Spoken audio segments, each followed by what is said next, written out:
Artasos and Artos. That's pretty amazing. That's right. In the red over here, at the top right, we have NewDawn.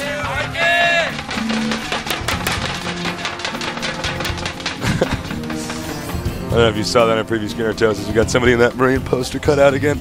Over here in the upper left, we have... Alright, so, this map, if you're diagonal positions, there's only 2 ways you can spawn, by the way, is across and then diagonal, not up and down. Right. But if you're horizontal positions, it's pretty good for this matchup because Terran can actually tank push through the thin area and hit your main. And that's pretty much what they should do. Going through the center doesn't really gain them a whole lot other than being able to hit a 3rd and 4th base. But sometimes a really good timing push through that back part can be quite good. If it's diagonal, I don't know. You have to kind of play like Nada, and no one can do that yet. So just Nada. Yeah, who isn't even in GSL. So that goes to show you what a wild game this is. It'd be pretty bad if not even Nada could play like Nada. Yeah. Now we have the Zerg going to go ahead and expand here. Hatch on 15. This is much healthier than the build order we saw previously. We do have our Terran player actually going for gas, which is interesting because this guy so far has just shown us that he loves two barracks openings. Artasos is going to be back here casting with you again.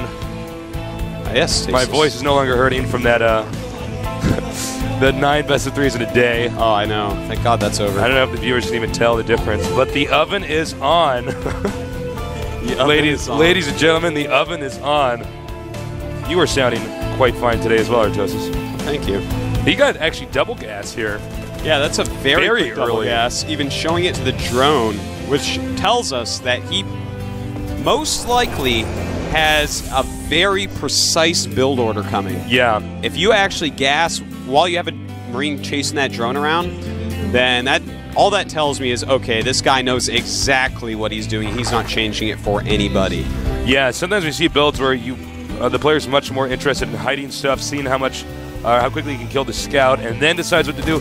Clearly this is, as you said, or indicated, basically a very precise build. He's going to do this build whether he's spotted or not. I'm curious to see what it's going to be.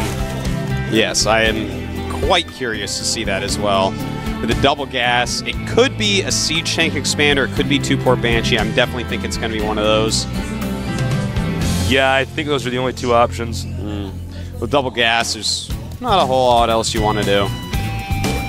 You know, that's what Terran has, it costs gas.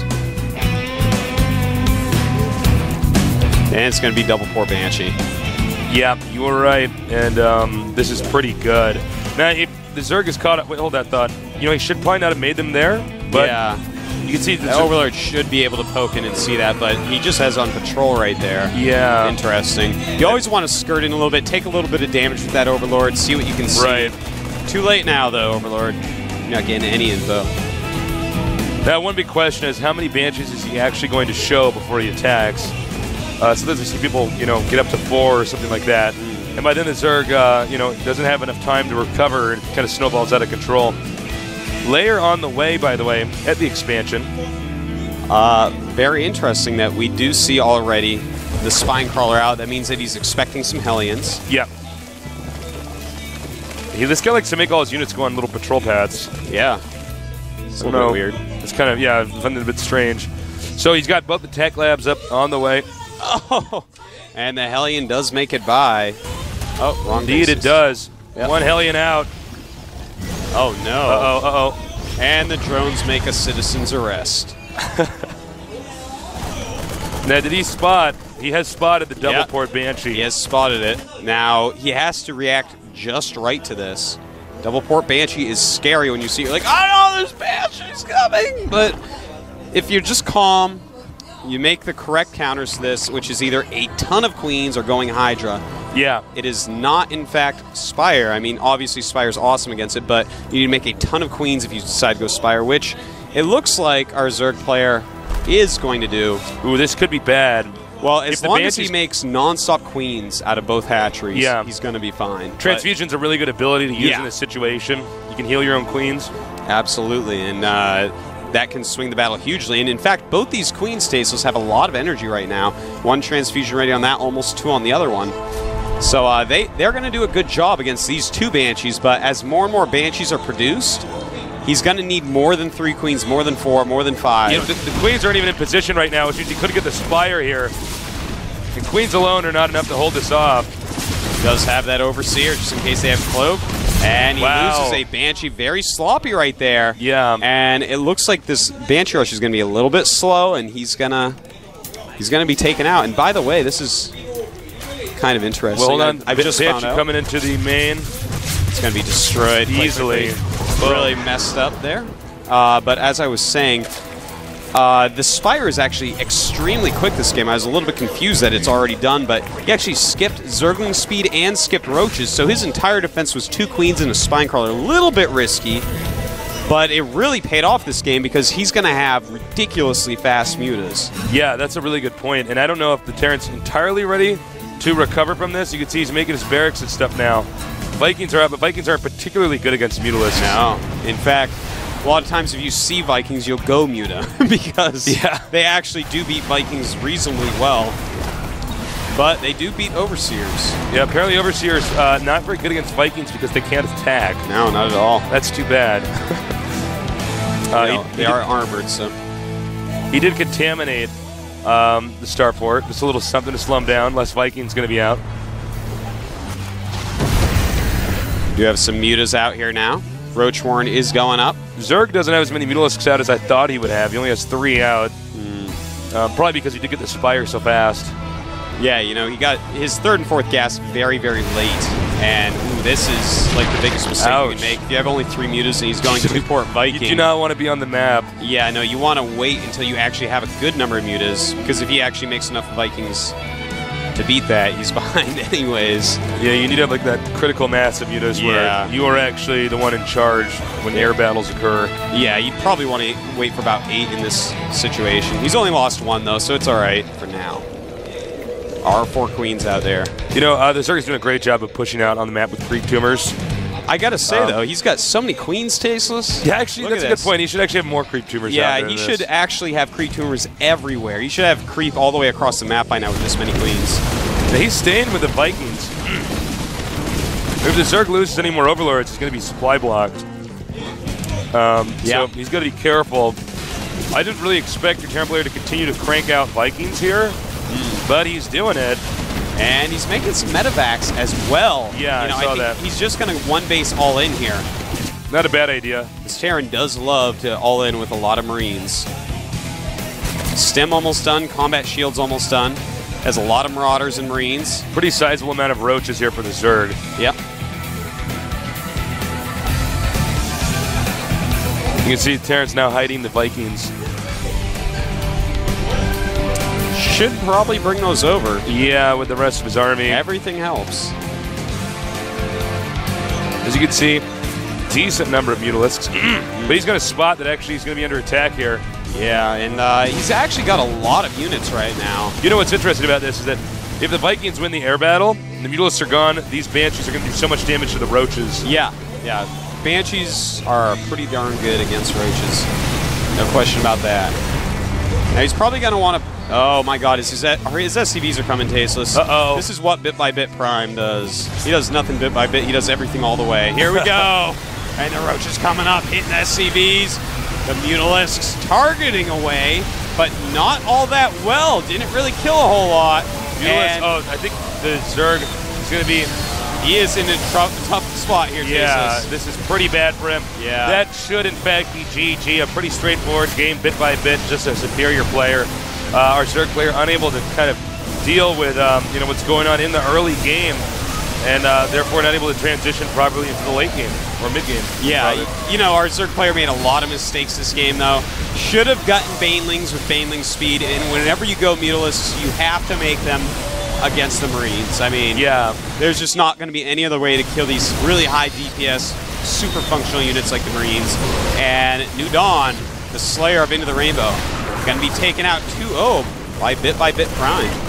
That's pretty brutal. I think we all had higher expectations from NewDawn, considering of who he eliminated. Yeah. One of the best players in the whole event. And this game is going to end very quickly. Yeah. Mark my words. Like, the Zerg basically has no drones. Yeah, it's pretty low right now on everything. Yeah. But to be fair, the Terran lost all his SCVs during the battle. Yeah, that's true. And the Let's take a look supplies back are here. actually laughably close. Oh my 20 God, to 28. that's actually hilarious. NewDawn might actually end up. Wait a minute. I have to.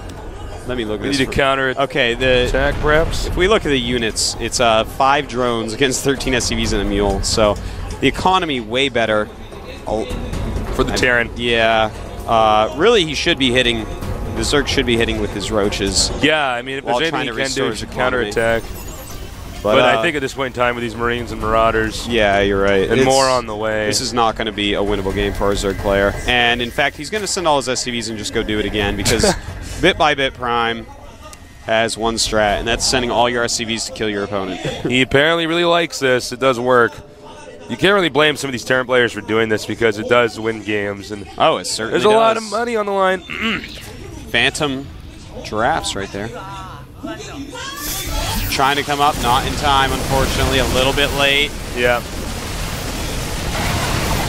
Trying to micro back with these roaches, buy some time for the spine crawlers to burrow. They are not going to Yeah. do If he their had all job. those up, he actually would have been in a good spot. Yeah, you certainly would have.